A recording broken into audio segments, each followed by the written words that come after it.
Okay, hello and welcome to this Blender beginner tutorial. This is going to be an absolute beginner tutorial for anyone that wants to know how to control the Blender viewport. We're not going to cover anything else. We might go on a few tangents, but in general, this is everything to do with controlling the Blender viewport screen. And we're going to get really advanced with controlling the Blender viewport screen because we're going to go through every single setting because different people think about controlling 3D viewports differently. I have preferred ways that I control the 3D viewport. I just did a quick Google now and looked at the different tutorials that are available on this subject, and there's so many things that are not covered. This is going to be an absolute everything that I can think of in relation to controlling the 3D viewport. As a beginner, and if you're a professional, there might be options in here that you didn't know. There also might be options that I miss because there are just a ton of options within Blender to do anything. So initially, we're going to look at this from a perspective of you don't know how to control the 3D viewport at all, and you've just opened the software. Well, looking on the top right here, we've got an entire menu of options that are permanently attached to the 3D viewport screen here. And understanding those is going to be really fundamental to then moving on to doing it with our keyboard, doing it with the mouse, because you kind of need to know what action you're making before you fully get used to using it. So I think that a good way to initially learn, and I see a lot of beginners doing this, is just by looking at this top right section here and recognizing that the green Y symbol and minus Y, well, they represent this green line that's going through the center of our screen here. The red X and minus X represent this line going across in the other direction.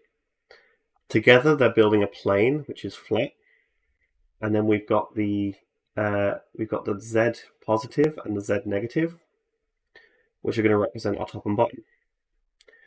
So we can think about positive Y being right, minus Y being left, positive X being front, and minus X being back. Positive Z top and bottom. So if we just click on this symbol, we can see how they rotate together with the 3D viewport. We can constantly be aware of our orientation thanks to the viewport symbol on the top right here. So if I select these objects and I delete them, and I end up upside down, if we didn't just see me rotate this upside down, and someone came over to and looked at my screen, there would be no visual indicator within this 3D view that it's upside down right now, apart from this over here, which allows us to see that it's actually, we're working upside down in this case. So we can drag it right back around to control the viewport like that. And then also I want to point out, before getting into anything else related to that we've got 4 other symbols here, and they all control the viewport with zoom, which we just click on and zoom in and out.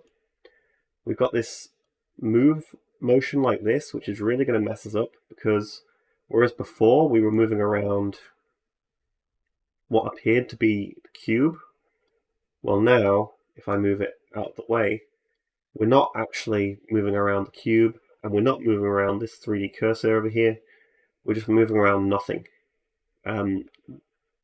You start to pick up kind of, you always know it's going to be the center of the screen, but you don't necessarily know how far away the thing is that you're going to be rotating around. So who's to say where I'm rotating around right now? Could it be a point that's invisible, that's close to my screen, or is it a point that's going to be far away from my screen? We know that I just zoomed out, so we know it's going to be a point that's far away. But if I zoom all the way in, then things are going to get really funny in the way that it looks like I'm controlling. And being zoomed all the way in might be a major issue when you actually want to control. So the way that I'm zooming in and out right now is actually by scrolling the middle mouse button. And I think that if we look at this over here and we get familiar with controlling things in this top right menu, you might prefer to think of it that way, but we can also parallel that menu over there to our middle mouse button and only our middle mouse button for this case.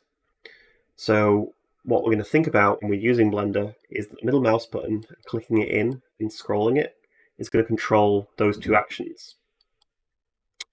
But then we can start to think of, to do with anything in Blender, we can think of Shift, Control, and Alt as like a modifier or an add-on to the middle mouse button, which means that if I hold Shift and middle mouse button, we're going to start doing that panning motion, which was familiar with that little hand symbol. Now, personally, I do visualize that with a hand like this.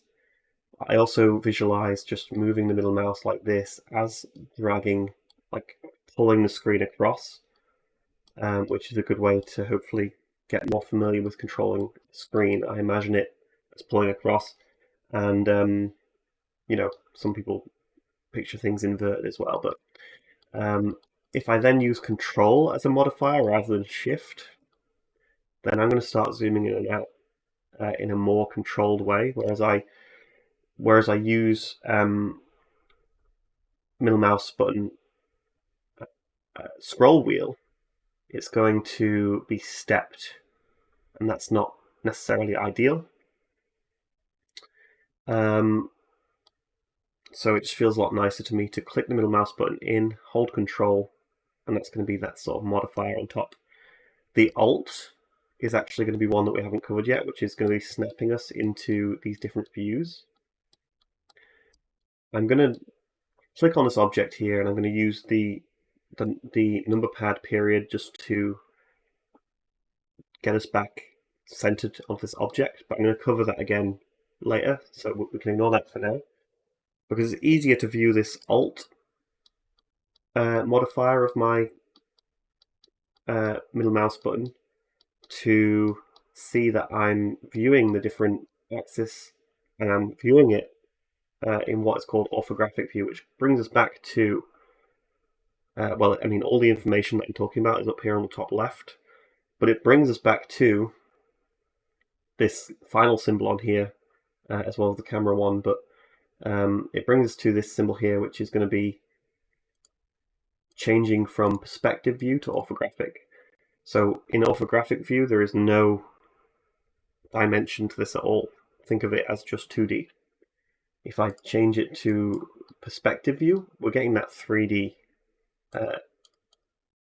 perspective on it, and that is just kind of how that works. So that's what I'll be thinking about when we're looking at that one. I've deleted my camera, but if I did have my camera on here, then that would take me to the camera viewport as well, which is useful to know. We'll get to that a little bit later as well. So when controlling the viewport here, we can also, instead of doing the Alt thing, because I don't think holding Alt and moving the middle mouse button is actually that useful, I would much prefer clicking on these on the top right for me personally. So if I want to see my left view or my right view or my front view, I'm clicking on this X, I'm clicking on this Y, and I'm clicking on the minuses to get my different angles. I think that that's a little bit more useful than some of the other ways. And so we're getting a little bit more advanced with it. I'm going to bring us back to that Numberpad 0 and Numberpad period, sorry. If I actually hover over this X that I've just been clicking, it tells me that the shortcut for what I've just explained to you is Numberpad 3. So whereas initially I can get familiar with this by just clicking on this X to go into this view, if I hover over it, it just tells us all the information that we need to know. Same with some of these down here. One says Numberpad 5. And the common link, just as the middle mouse button is our controller for the camera, if we visualize the middle mouse button as controlling the camera, we can also apply that to the keyboard. So if we think about the keyboard and the way that it's going to control the camera, we can notice the link is that all of these different visuals over here, all these different shortcuts, they all say Numberpad. So when I press Numberpad 1, I'm getting my front view. When I press Numberpad 3, I'm skipping over the arrow key because Numberpad has arrows on it as well. When I skip to Numberpad 3, I'm getting the right side view, and I'm getting the top view with Numberpad 7. Again, I could have found that out by hovering over the symbol over here. If I press 9, I'm actually going to get the opposite of whatever I'm looking at. So if I press 1, this is my front view. If I press 9, that's my back view. Another way of doing that is applying those modifiers that we just talked about earlier. If I press Control 1, then I'm going to get the back view. If I press Control 3, I'm going to get my left. So 3 on its own is going to be right. Control 3 is going to be left. So again, this is what I'm talking about. So many different ways of controlling the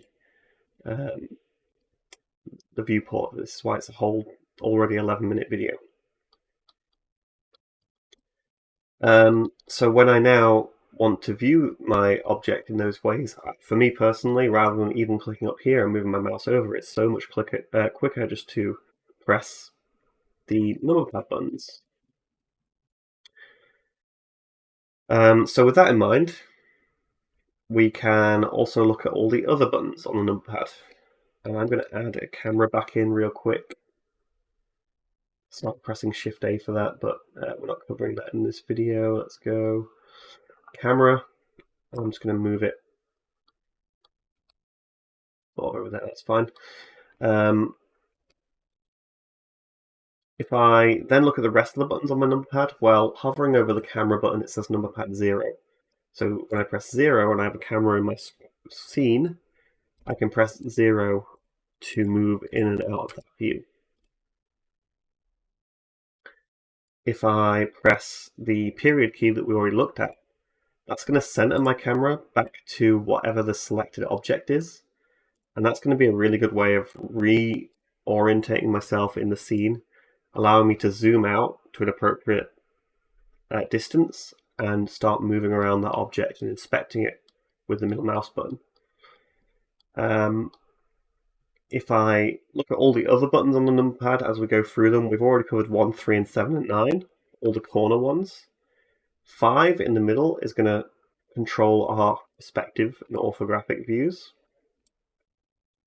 And then everything else on the Numberpad, apart from the slash key, which is going to isolate our object and zoom in. So whereas the period is just zooming in, the slash key is switching between isolating the object. So if I had multiple objects here, and I start pressing the slash, we're isolating the other objects, and we're just getting the one that we're working on, which allows me to again zoom out, make my edits on this object, press slash key again, and see it as a whole.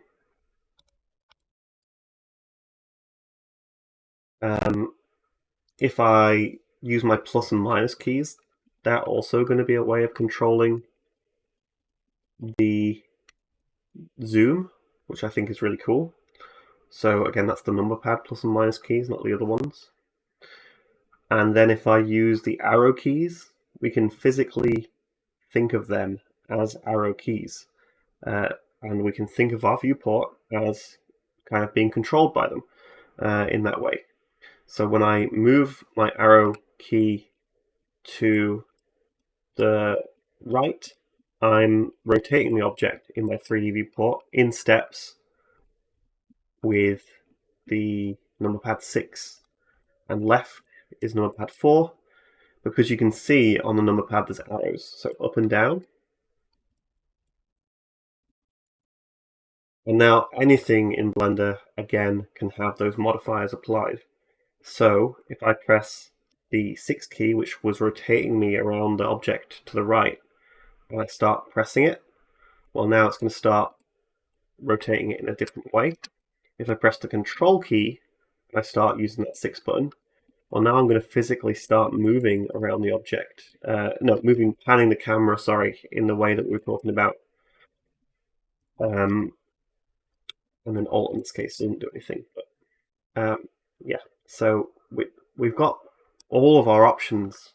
No matter, like, if you want to think about it, if you prefer using the numpad to control, you've got all the options you could possibly want in there. If you prefer using the mouse, you've got all the options. If you prefer just clicking and using these symbols over here, you've got all the options. And I think that's really, really good. Now, I think there's some things here, there's more advanced things that I'm going to cover right now. So if I select my camera, you just saw before that I moved it, and moving it is not really very useful, because if I go into if I press 0, you can see on the bottom left, and I start moving this with G, well, when I'm in the viewport of it, I can start panning it around, which is really useful. But when I'm over here, placing my camera isn't useful at all, because I'm never going to be able to frame my object in the way that I want. Well, in the viewport here, I can press G and then I can press Z, which will lock me to the Z axis so I can start moving up and down. And this is in world space, by the way. So what we're doing outside of the camera, in this case, is moving it upwards like that. I can also move it on the X like that. And I can move it on the Y like that. And that's in world space. So we can see that matches up with all this world view that we just looked at. But we can do that within our Numberpad 0 viewport for the camera while we've got it selected. So if I want to move up and down, I can feel pretty good about that while I'm doing it, and my viewport is now locked to the camera. So I can move it on the X and start moving it around like that. And now another feature of this is that it has its own local transforms. So if we look over here, then the transforms can be changed to local. So now when I move it on the Y, it's going to physically move up and down, but orientated with its own angle, right? When I move it on the X, because I haven't really rotated it, but it's got a slightly off angle, so the X in this case for locally is going to move, panning the camera left and right. So now when I move it on the X, it's going to move along with the screen rather than, and the Y is going to move up with the screen rather than in world space as we saw before. And the most important one to understand here is moving it on the local Z, which, as we can see with how that line appears, is going to move us forwards and backwards. So if I turn it off back to global, when I press GZ, we're getting this view here. But if I press Z again, we're going to get that local view. So I'm then panning the camera forwards and backwards. So when I'm in the camera view, and I press GZZ, then I'm going to start panning the camera forwards and backwards, which you can see a little bit easier like this. So now I can start framing my scene a lot easier. But this is the final thing that I think I'm going to cover. We also have the option to pilot this camera, and there are two different methods for that actually, but I prefer the walk navigation. So if I press F3 and I type in walk, we get all the information of where it is. So it's in view, navigation, and walk navigation. So in the case of that, we go view, and then we go navigation, and then we go walk navigation. I like typing it in, but we can see it there, so I'm going to do it through the menu. We've got walk navigation, and in this case, I'm controlling it like a video game. Now that's going to be kind of difficult for me to understand, but the W, A, S, and D keys are forwards, backwards, left and right. And then Q and E are up and down. And then my mouse acts like the viewport. And that's going to allow me to create, once I get used to that, it's going to allow me to move around this object and frame it in a way that I want. And scrolling the middle mouse button up and down in this case is going to increase my speed of which I'm moving. So I like to keep that fairly low. We can focus this onto the object. And we've got the viewport that I want to, we're seeing this in a way that I want to see it. Now the fly navigation I think is really difficult to use, so I'm going to try, but I'm not very good at it. Fly navigation acts more like if I'm moving the camera around with my mouse, in this case, and using W as forwards is going to keep us, like the hand is not, I'm not pressing W anymore, we're slowly flying forwards. So by pressing backwards more, I'm moving faster, as well as zooming with my middle mouse button here. I can start zooming in and flying around through my scene to get the right camera angle. Now, I don't think that's very useful compared to walk navigation, but it's useful to know. So yeah. Okay, so everything that I just explained is how I would interact with the world most of the time. But we even then just saw that the whole menu here, which is dedicated to everything that I just explained, and everything within this menu is going to control what we're talking about throughout this entire video. And there's just, at that point you can read it and you can see all of these shortcuts that I just explained. And it's going to go on and on and on. So I think that's where I'm going to leave it. There's also a bunch of settings over here in the view menu. So we just saw that when I go view and turn on my sidebar with N, we can see that that turns it on and off. But the shortcut for that is the N key. There is a view menu there, and we can start changing things like focal length, clipping, locking onto objects. Yeah, a whole bunch of options that I'm unfortunately not going to cover, as we've already gone on for 22 minutes, and I do not use that menu very much anyway. So yeah, more advanced users look through those options. There's some really useful stuff in there. Yeah, but it's too much to cover right now. So thanks for watching, and I'll see you in the next one.